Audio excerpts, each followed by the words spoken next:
Thomas Green here with Ethical Marketing Service. On the episode today, we have Terry Begue. Terry, welcome.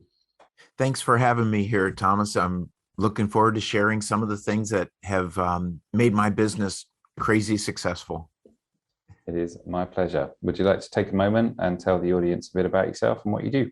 Yes, absolutely. I started my business right out of high school. I had that entrepreneurial spirit and just couldn't work for anyone. I tried. I never got fired. I just didn't stick around very long. And what it was, I realized I was just a entrepreneur. I just you want to figure things out on your own. And I'm sure if there's any entrepreneurs out there listening right now, they know what I mean. It's hard to, even if you're working for someone who's not bossing you around, it's still hard to just follow someone's lead. You just want to be in charge. And for me, even if I made mistakes, that's still where I wanted to be. And I made a lot of mistakes, but it took about 10 years to figure things out. I was 28 before my business really started to take hold. But now today it's so successful. I haven't advertised now in almost 10 years and my business still grows every year. So that's kind of where I'm at right now. Well, congratulations on all that. Thank you. We did talk about going through your story today. So you said you were 28 and 10 years to get it there. So does that mean when you first went into business, you were 18? I was 18 when I started. And, a lot of people, they know when their life changed, when it or really they made that turnaround. And, if that has happened in your life. And for me, I can tell you not in the year, the week, or even the day, I can tell you the very moment everything changed for me. And it was when I came home one day, found her crying on the couch. Not a good sign, right? Come home to. And I said, "What's wrong?" And she had just three little words for me that changed everything in my life. And those three little words, they weren't "I love you." They were, "Terry, I'm pregnant." And I can't really explain it, Thomas, but it was like a switch had flipped in my brain. All of a sudden, this crappy lifestyle, us living in a one-bedroom apartment and every job I got, it felt like if I went and got it, I could be bankrupt. Just barely skating by was no longer going to be good enough now that we had a child coming into the world. And we sat down and we wrote out a list of what we wanted our lives to look like, things that we wanted. And then we put a number beside it. And oh my gosh, the number, I would have had to double my income twice over to be able to afford the lifestyle we wanted. And fast forward though, 8 months, my son was born. We were a few weeks from moving into our brand new house, 3-bedroom home. And I had doubled my income once and didn't double it a second time till about a year later. But the point of that story is for those first, I didn't know anything different too much when I was 28 than when I was 18. What changed for me in those 10 years is I realized that I had to be proactive. I had to take action.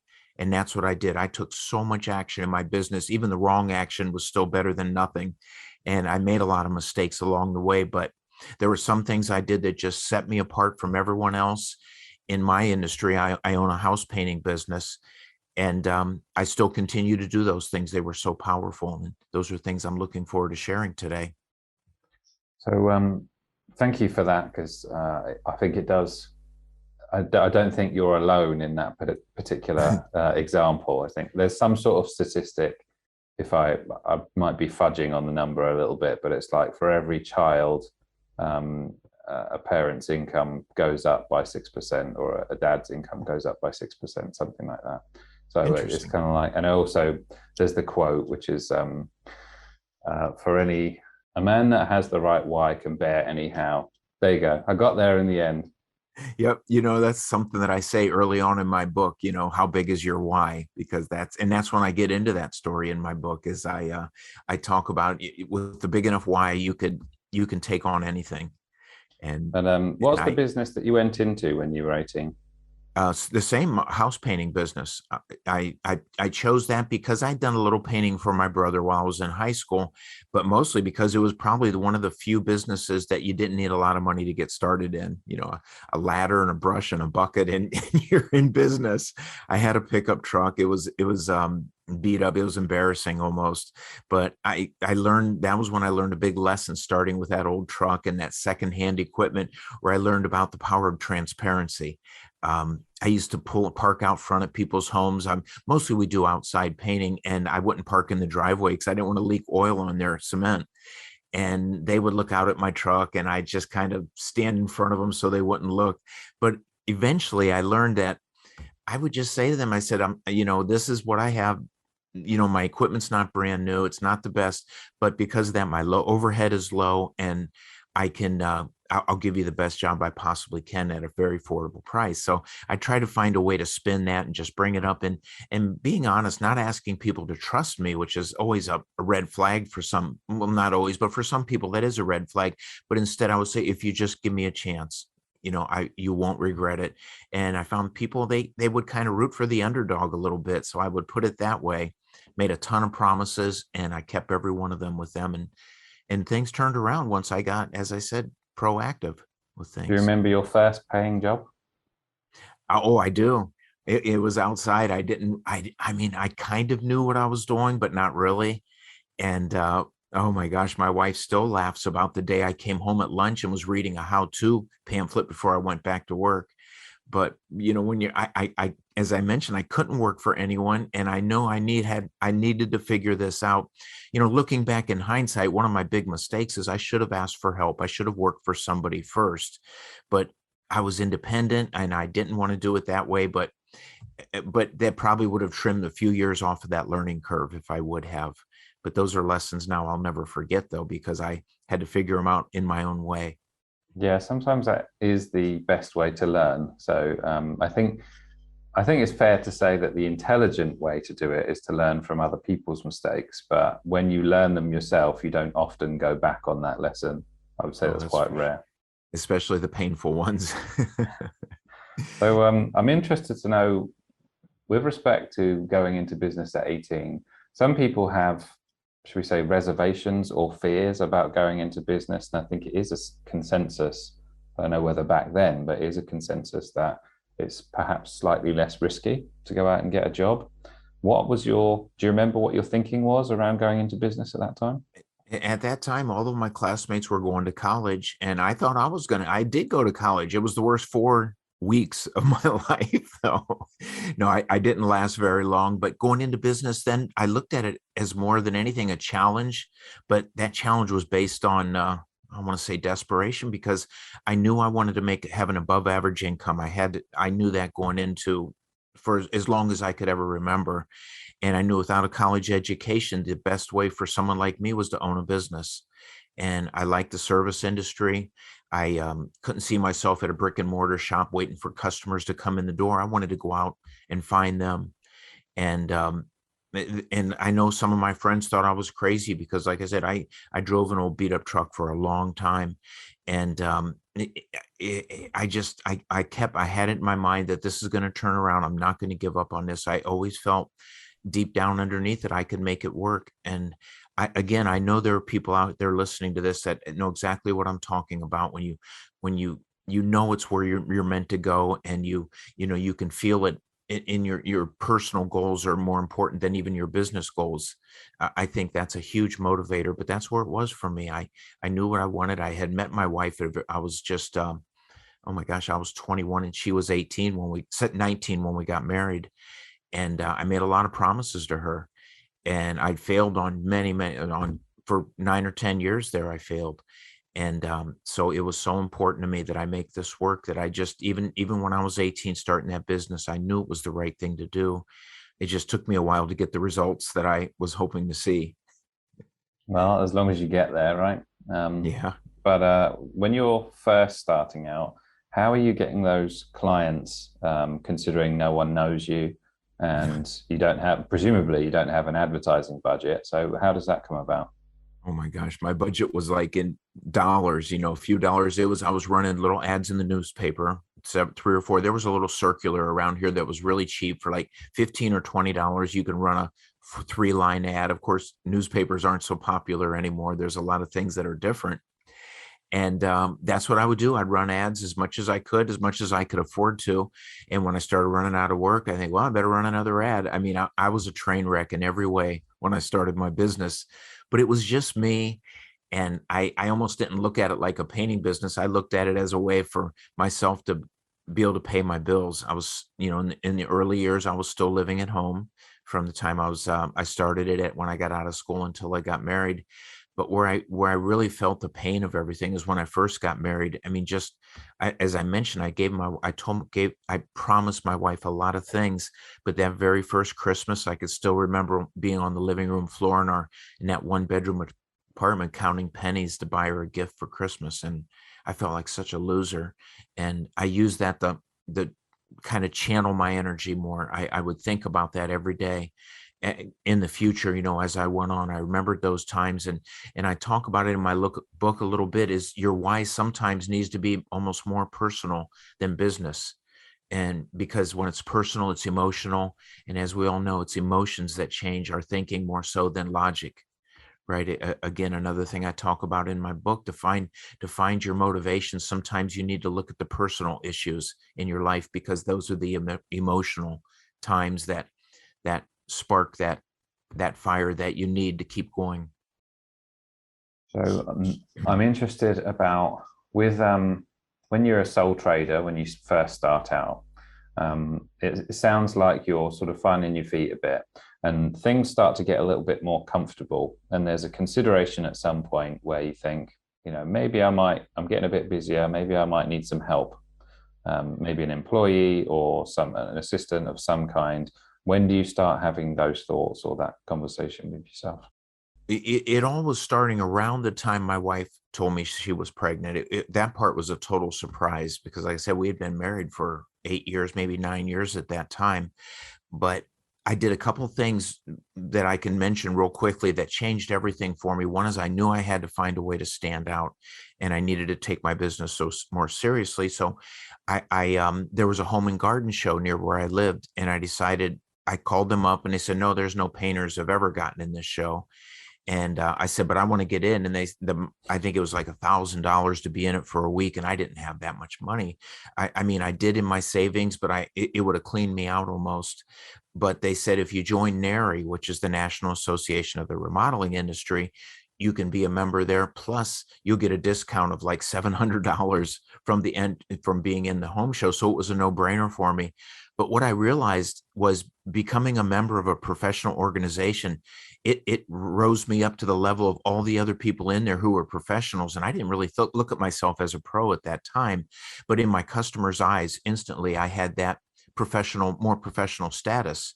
So getting in that home show and joining NARI was a big boost in my career. And I saw right away when I was in that show, I was getting dozens of leads every day. People were coming in. There was a local radio station giving people a 1 minute, like a greeting, and talk about your business for a second. And people started coming in to see me.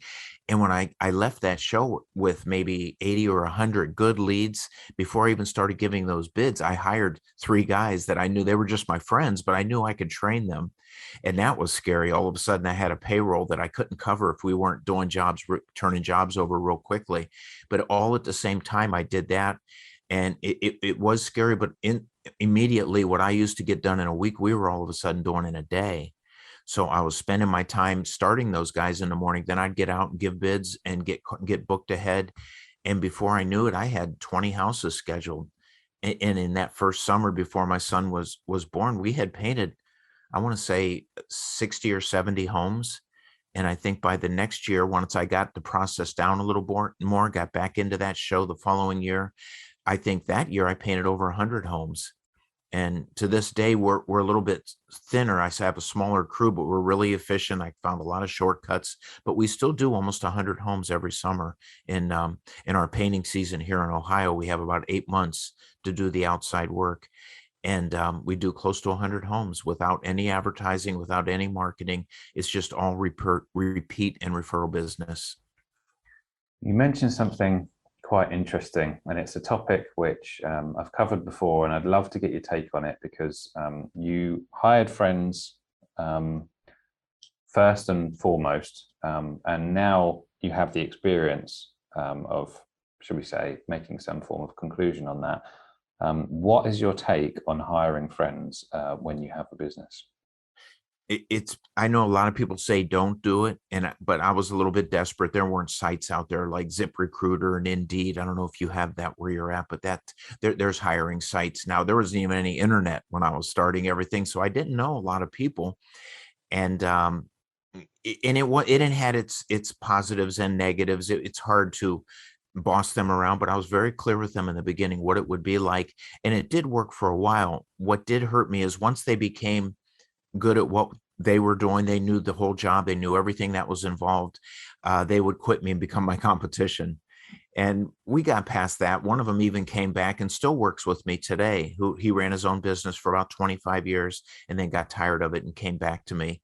So without him, and the other ones had quit. Some started a business. One still has a business, but it had its ups and downs. You know, it was a struggle. But as long as I found, as long as you're really clear with people, even your friends, and they know what's going on going into the whole process, it worked, and we got through it, and they learned what to do and stayed long enough to train a couple people before they left. So that was always kind of rolling over.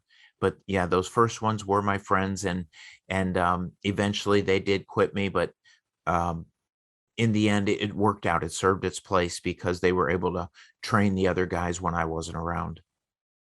So it doesn't sound too negative. If you had the choice between, let's say, hiring a friend now versus hiring a someone that you could take through a normal interview process and that you didn't have that friendship, who do you hire with equal ability? What I found is getting not so much hiring for skill or talent, but just hiring for attitude. You know, finding the kind of people. Our business is completely customer focused. So having people that understand that, and a lot of it, I don't really see it in the application, but more just having a conversation with them, tell them what we expect, how important it is that they be engaged in the job, and talk with the customer, you know, when they're there, because we really niche down to where we work just for homeowners, and we do just certain types of siding outside. And that's why we're able to turn jobs over so quickly. But what I found is if I can find people who haven't been painters before, I even say experience not necessary, will train, and they figure out the skill part pretty fast because it really isn't that hard, house painting. Another reason I got into it early because it was fairly an easy skill to master. But finding people who have the right attitude, that want to think about their customer, and they're engaged in the job, and just they want things to come out nice and go well, have some pride in their work. They want to be able to look back at what they did at the end of the day and see results. And people who are, I guess, so maybe what I'd say is people who are like me.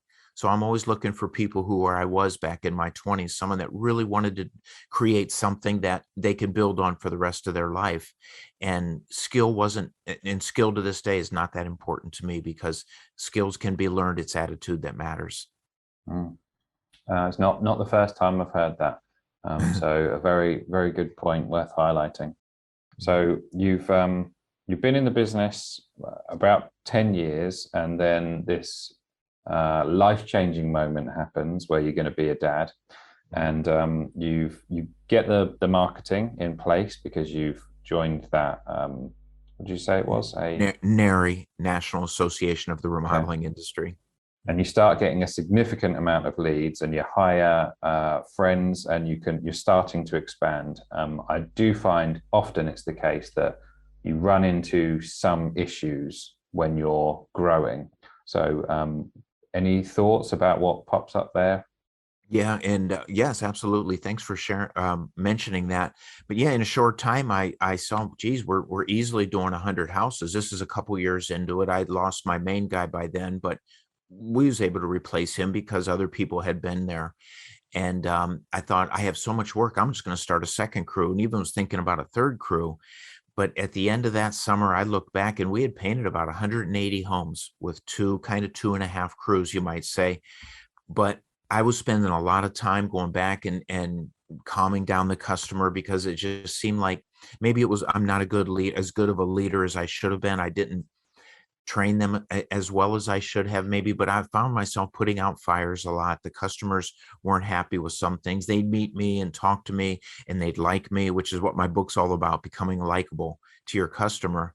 But all of a sudden, here's these new guys in, and I wasn't there doing the work every minute of the day. So I was part of the problem. I was running around like a crazy man between the two jobs, back and forth, trying to make an appearance and be as much help as I could. and the owners weren't as happy. So that was bothering me more than anything. So after a few years of doing that, I just went back to just one crew and decided, rather than paint more homes, I'm just going to focus on what we do best, what the owners are the happiest with, and what I could get a premium price for, get a higher price. And what I found is just my one crew of just select guys doing just the certain types of homes were able to do 80 homes and make what I used to make doing 180 homes, just because I know it took this whole career to figure out the right jobs that pay the highest dollar and create the greatest profits with the least amount of headaches. And are you still that way inclined? So you're still sort of specializing on the highest prices, and you stick to one crew, is that right? Yes, one crew, and I'm there too with them as much as I can be. When I'm not giving bids or meeting with the customers, I try to be on the job. Mostly because I love doing that. Even after we get off this podcast today, I'm going to be getting on my paint clothes and going into work. Not so much because I have to, but I love to. I love being with my customers and doing what I do. I've been doing it now for 44 years, and it kind of surprises me. I wouldn't have thought back in my 30s I'd still be doing this in my 60s, but I still love what I do. And that's a big part of success. I think you need to love your job or your career or the business that you're running. And I do, and it's still that way. But yeah, it's all been a process. And I don't know when I'm going to stop. Some days I think of just letting my guys do the work, and I probably will eventually, but for now I can still do it, and I still enjoy doing it. 100% agree about loving what you do. And it's such a familiar story of, as you start to grow, maybe as you start to get other people to do the work, perhaps the standards slip because you're no longer doing the work. And people typically make a decision there of, do I continue the growth and start putting processes in place for people so that they have to do things a certain way? Or do I perhaps get more involved because I like what I do and just maintain the highest quality I can, as the way that you did? Yeah, You're, based on what you said, you're happy with that decision, right? I am. Yeah, it forced me to go in a direction I didn't want to go. And honestly, at first I kind of thought, geez, here I am, just one crew, and I know I could have two. And I beat myself up a little bit over that because I thought I'm not a good leader. I'm not able to train people to work without me. So I kind of blamed that on myself. And maybe that's true. Whether it is or not, I still found myself enjoying life. I slept better at night if I could be at just one job and never have any complaints. And because we rarely do, I have a little policy I call permission to nitpick that I give my customers, and I want them to know that I want to know if they're not happy about something.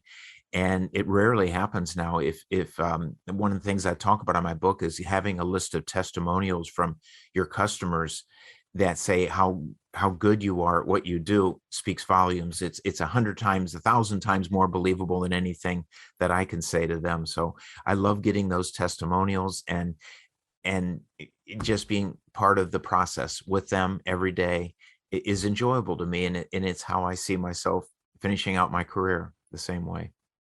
Any biggest wins that you can think of, that you took on something and you thought, wow, that's a major win for me? Geez, the biggest win. I don't think I've ever been asked that question before. I got to think a second.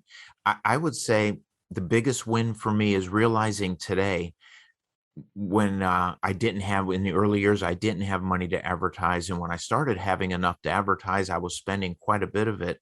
But having the realization now that I don't need to advertise or market my business anymore. I haven't run an ad since 2012. So it's been about 10 years since I've advertised, but I probably still turn away more jobs than I take. And so to me, that's the biggest win, is knowing I can maintain this business, probably even go back to two crews if I wanted to, without any marketing at all, because it's those repeat and referral customers. They're the ones that hire you. They when they're blown away by your service, they're going to refer you to their friends. They're going to pay you instantly. They're going to sing your praises. And that's what I have. I have that situation now. I know what they like because I hand them. I have a form that's a free download in my book that person can download it, just put in their own information, and it's designed to elicit a positive response. I don't ask them, what didn't they like about our service. I ask them what they did like, but the things that they say aren't what I expected at first. I thought they'd say, you guys do a nice job painting and you have nice straight lines. But it was all the little things that really aren't part of what we do. They say we were easy to talk to. The crew was friendly. I returned their calls right away. We cleaned up wonderfully at the end of the day. We didn't leave a mess. It was all those other little things. That was what was important. And it was all those little things that I got on my forms is what I built my book out of. My book is entitled Attract and Keep Customers for Life. And that's how I do it. Basically, the information came from my customers, what they wanted to see more of. And that's when I realized I need to write a book about this, because a lot of them are things I didn't realize were as powerful as they are. Very So interesting. that was my big win, was learning that when you do certain things and you do it over and over, you don't need to market your business after a while. I thought I was always going to have an advertising budget, but I don't anymore, and I haven't in the last 10 years. At what point do you think about writing the book on that particular topic? I've been thinking about this for maybe 10 years, I want to say. And people started telling me at first, they said, they would call me again after 10 years and I was still in business. And they said, you really should. The things that you do are so different than all the other painters in town. And you should write a book about what you do. And I even had a product I had created. It was hard to put it into a package, into a CD. And they tested it in one of our bigger paint stores in the country here in Sherwin-Williams, but it failed. Painters didn't want to buy a CD and listen to about how to be more. I think they looked at it as painting tools and not people skills information more. So it failed, and I turned that product into this book. And because it's more about what I say throughout the book is your technical skills are important, but they're not as important as your personal skills, those people skills, so to speak.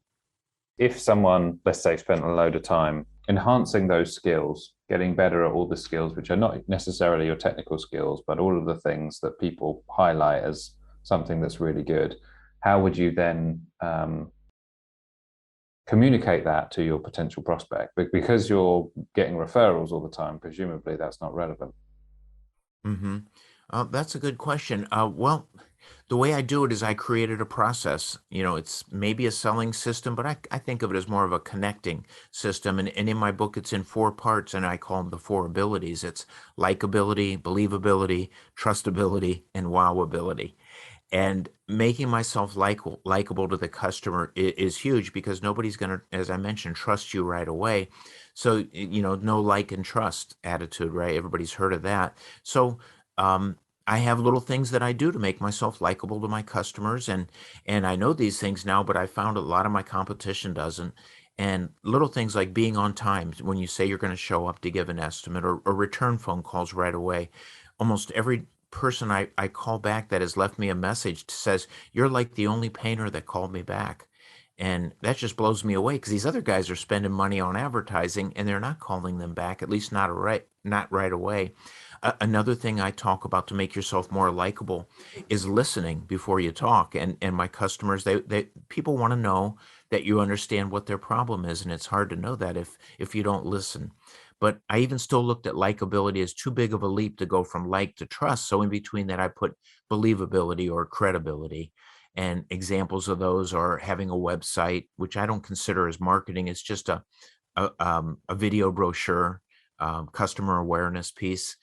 And that makes you believable. Following through on your promises, the testimonials make you believable. So a lot of things like that.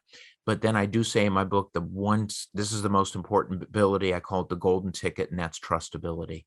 And then I talk about 10 or 12 things you can do to build and grow your trust, because that is the difference maker. When you're trusted, business is easy. And then last, the wow ability. That's really not a selling skill, although it will help you with your sales. It's more about creating referrals. And that's what the wow ability is part. I call it referrals on steroids. That's a great one. So far in the story, we've got a bit of a gap. So we've gone from you're expanding your business And at what point are you sort of going back to your one team? Yeah, I only stayed at two crews for, I want to say, 2 summers, maybe three. But then I just went back to the one, and it was but still, for being the one team, it was like 5 guys on one crew. And the idea now was no longer to take a day and a half or 2 days to paint a house, and but to do it in just one. So once I cut it back to just one crew, getting the right tools and systems in place to be able to turn jobs over really quickly with less people, with just one crew, was a challenge for me. And I had to find every shortcut that didn't hurt the quality of the product that we turned out. And that's what I focused on then for the next 5 or 6 years, ways of doing things that'll help get done faster and just turn over jobs quicker. So that was the next step for me. And and at first I needed 5 or 6 guys, but then as time went on, I slowly cut that back and cut it back. Now it's just myself, and I'm not full time really with the crew, and 3 guys. We're able to do that. We try to paint a house a day. Sometimes we get onto big homes that we just can't do in a day, but many times on a rain-free week, we could paint 5 homes and get 5 checks. So cash flow is really good in the summertime when we're turning jobs over every day. And when did the book come out? 2 years ago, right Okay. now, as a matter of fact. And And that's helped too a little bit. When people see on my signature line, if I email them a bid, that I'm also an author of Attract and Keep Customers for Life, that really sets me apart from the competition as well. and you said that, I mean, typically I ask about the writing process and how it was, but you'd created a course previously. So I guess it's what was it like to create the course initially? Create the course, it was a challenge. A lot of times I had to ask myself, I had to look at myself back when I was in my early 20s. What did I need to know then? And and it really fell more onto the interpersonal skills part than the technical skills. So the only thing technically I think that I changed in those early years after making the commitment to turn things around for myself, the biggest thing was finding different processes that would help the job go quicker. Like, certain people had certain roles.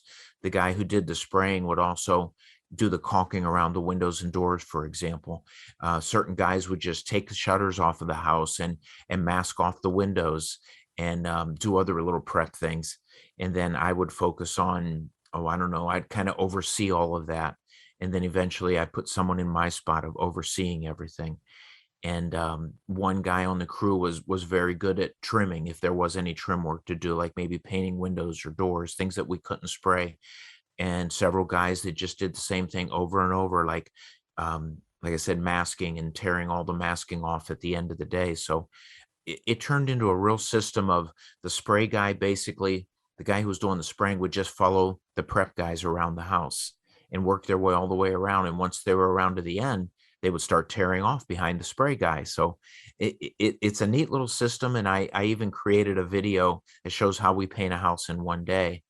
And I'm not sure where that's at right now, but just putting that together again helped me get clear on the next step. Once I had the crew and everybody knew their job, was looking at processes that would shortcut the whole thing so we can turn jobs over quicker. Well, speaking of videos about painting, I think I have seen online, millions of views or whatever, where someone takes a spray gun and paints a room in the matter of, minutes or something. Yeah. And I like to ask about what the future of your industry will be. What do you see? I do think spraying, but there's different ways to do it. The future of my industry, I think there's always going to be outside work. I remember way back then, people saying there aren't wooden houses, aluminum siding's a thing of the past, but I find myself still doing aluminum. But what I did is I took my process of spraying and just opened it up to every other industry, every other type of painting that we do. Just using the sprayer as an applicator still saves hours out of each day. So I see everything still staying the way it is. It's just that it seems like there'll be a less a fewer times when people will need to paint the outside of their home, just because aluminum siding, which is holds up great is getting changed out for cement board, which lasts longer. Cedar homes, they're finding different types of cedar siding that hold up longer. Woodpeckers aren't as likely to make holes in it, or carpenter bees and things like that. So probably, even though there'll be fewer of the types of homes that I paint, there's still going to be other areas to do the work. There'll still always be trim work to do, and there'll always be inside painting to do. So I still think there's always going to be a lot of work out there. It's just a matter of figuring out what the best type of work there is to do, then the best types of customers to work for. And so I don't focus on people who are not directly going to benefit from our work. So homeowners are my target. And another thing that I found is the more I niche my business down to just exterior, then just working for the homeowners, then just doing aluminum and cedar sided homes. The more I niched down, it seemed like the more people wanted me for other services too. It's almost counterintuitive. I wasn't expecting that, but that does seem the way it is. The more I niche, the more people want us. Would you have done anything differently looking back now? Have I done anything differently since the beginning? Would you have done anything differently? The biggest thing that I think I look back at, and I think the biggest mistake I made was not reaching out for help. Back then there wasn't the internet, so it was hard to talk to people. The competition didn't want to give up any of their secrets, but still there were successful business owners that I found are happy to talk to you if you need help. So yeah, the biggest thing I would have done, I was looked at the people who were where I wanted to be, and I knew who those were, but I didn't reach out to them. I wish I would have. I probably could have trimmed years and years off of that learning curve by asking for help early. So the course I created is basically build on what I would have wanted back in those early years. And that's what's in my course, because I see other people in not just painting, but all the home services industry making the same mistakes I was making back then. And that was a big reason I wrote the book, but created a course then, because even with the book being available, they still wanted more. And that's why I created the course, which sort of just takes them by hand and shows them how to do what they need to do, where to find these groups and professional organizations, all the things that I didn't do. So that was my big mistake, was not reaching out for help. Today it's so easy because as I mentioned, there was no internet, there was no cell phones when I started. And with technology the way it is now, it's easy to find people that'll help you. There are a lot of courses online. I think mine's perfect for the home services industry. So that's my big mistake, and that's what I would have changed. I would have reached out for help, and maybe even worked for a painter for a few years first would have helped some too. I like this one. It's about what you're most proud of. What I'm most proud of is all those dreams. What I'm most proud of is when my wife and I made that list way back when we were, having a hard time paying our bills, that I've completed everything on that list, all of those things that we wanted, and then some. That's what I'm most proud of, is I've fulfilled every goal that I had and surpassed them all. Maybe because I didn't think I'd still be doing it 40 years later, but that's what I'm most proud of, is every goal that I had set for myself to do. And at the time I had no idea how I would ever do it, but I've accomplished every one of those things. Congratulations to that. Thank you. Present day activity, would you say a lot of it is regarding the book and the course? Yes, I do. In the winter months, like I said, we're outside for 8 months out of the year. So that gives me 4 months to work on the book, work on the course. I just created a new and expanded edition to the book. And I do that in the winter months. In the summertime, I still make time to work on ideas, write articles for magazines. Not as much. Most of that gets done in the wintertime when I'm not as busy. But I always make time to be a guest on podcasts, for example, and to write articles for a few of the trade magazines. I talk about that in my book too, under the wowability topic. Is it's not that hard to get published in a trade magazine, and everybody should do it, because it really sets you apart from the competition, because not everybody does it. Very few do. Have you got a favorite chapter? I think wowability. I say that in the beginning of that chapter, that this is my favorite of them all. I think trustability is the most important, but wowability is my favorite, because it's what keeps people coming back. It's what blows them away. I guess you could say. So I've got one which says, why should people read your book? I mean, if people want customers for life, which I think they probably should, I think that's a good reason. But have you got anything to add? Anything to add to that? That was the difference maker for me. Is another thing that really makes me feel like I know what I'm talking about is the very fact that I haven't advertised in 10 years. So again, yeah, making the big change, the mindset part, maybe just explain it in one sentence, is I stopped looking at my customers as like the competition. They were like the adversary. Either they hired me and I won, or they didn't hire me and they won. And it wasn't until I learned that your customers are your very pathway to your success that things changed for me. I started treating them like my friends, and that's when everything started to change for me. I don't know if this is correct, but you seem quite content in your business. Would you say that's fair? I am. I feel like I'm on autopilot now. I like what I do, and if I didn't, I wouldn't do it anymore because I don't need to now. But I still do it. I've been giving. It's winter time here in Ohio, and I've been giving bids all winter for summertime. And the first thing people say is, "I need you to get out here and look at my house because I want to get on your list right away." And I'll always kind of joke with them and say, "I haven't even given you a price yet," and they say, "Oh, I know you'll be fair." But yeah, I love what I do. I know we already have, oh, I want to say maybe 15 homes already on the books as soon as the weather breaks this spring. And since the pandemic, we've gotten even busier. I guess people are home. They weren't able to spend money on vacations, but we last year we were booked about 40 houses ahead for most of the summer. You know, it's a good feeling to be into September and know you're booked for the rest of the year. And again, when people hear that, they want you even more. It's the funniest thing. What are your goals, Terry? My goals is to have the success with my coaching business, my course that I'm having in my painting business. I would like to be able to transition in the next, hopefully 2 or 3 or 4 years, to where I'm just helping other business owners find the success that I found. Because I look at it as being really easy, but people tell me it's not that easy. So that's where I want to go next, is into the educational side of things and be able to work more with business owners than my painting customers. So becoming a bit more of a mentor. Correct. Exactly. I Okay. my course is designed about all the things is designed based on the things that I needed back in my 20s that I didn't do. And work with some young people, and maybe they can sustain themselves for their whole lifetime like you have, right? Absolutely. I think if you have the right attitude and almost any business that there's a need for, I think you can do it with the things I talk about. It wasn't so much about the technical skills, and it would seem like it was all about the people skills. Well, based on what you've said, I'm sure that if you do work with some people, I think they'd be very lucky to have you as a mentor. Is there anything that I should have asked you about today? Hmm. Oh, yeah. Yes, I did think of something. My book, you could go to Amazon and get it, Attract and Keep Customers for Life. You get, I think it's like 14.95.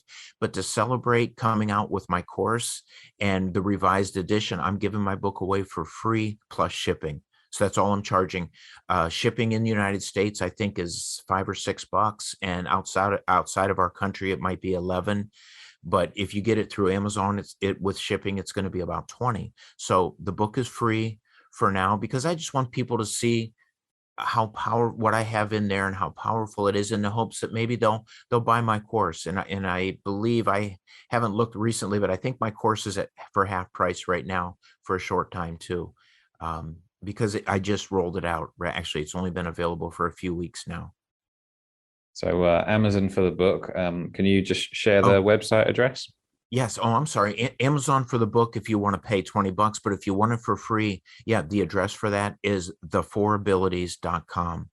And that's just like it sounds. It's not lowercase and uppercase sensitive. And it's the number four. So the4abilities.com with the number four. And if you go there, you can get my book for free. Well, thank you for that. Have you got any closing thoughts for us today? Closing thoughts is, the one thing I'd like to say is, don't make my mistake. Connect with your customers. They really are the pathway to your success. I'll leave it at that. Terry Begg, thank you very much. Thank you so much for having me here, Thomas. I'm grateful for your time.